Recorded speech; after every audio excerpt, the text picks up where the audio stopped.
There's never going to be a time limit on reinventing yourself. If you feel like you're not who you want to be, you could even start today of becoming the person you do want to be.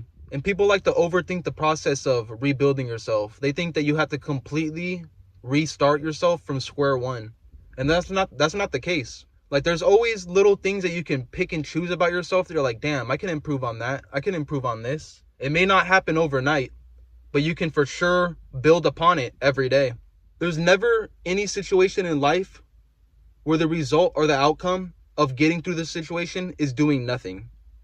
You don't do nothing and then seem to progress through life. People always say, oh, just go with the flow of everything. Just go with the flow of life every day. But if you do that, man, you're bound to get comfortable. Truly, how you feel isn't going to change your situation until it comes to a point where all you've done is felt and nothing has changed. The only person that's going to get in your body and make you do anything you want to do is yourself, man. You can't jump in any of your siblings' body. You can't jump in your mom and dad's body. You can't jump in any one of your friends' body and fix the things about yourself that you want to fix. And it gets lonely sometimes when you're building yourself, but loneliness is the only thing that you can do to build yourself. Being around all these other people and all these other things influencing your brain, it doesn't even have to be something that you truly think, but whatever people do around you, it will start slowly influencing your brain and your way of life to operating possibly how they are, whether it's good or bad, you know? You know what's the best for you at the end of the day. No one else does. Just you do.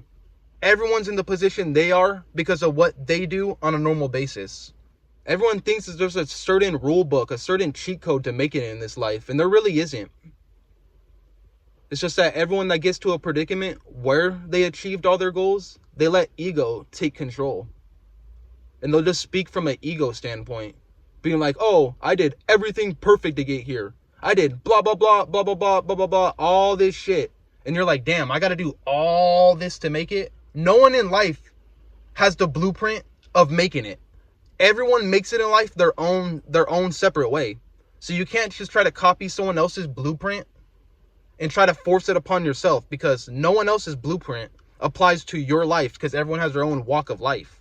They're never going to be the person to fix your life. You got to be the person to do that. And it's okay to be a flawed person. In order to become the best version of yourself, you need to accept who you are right now. How else are you going to move on from life and move on from all your flaws and all the things that you want to change about yourself without accepting them? You have to accept all the bad things about your life as well. And as you get older, you'll start to realize no one's going to come save me, man. No one is going to save you when life gets hard, you know? It's like everyone's going to show up for you as much as they can show up for themselves to a certain point. You're not going to have this all figured out overnight, but if you can at least notice the small things you have to do every day to maybe speed up or boost up the process of reinventing yourself, just do it, man. Why wouldn't you?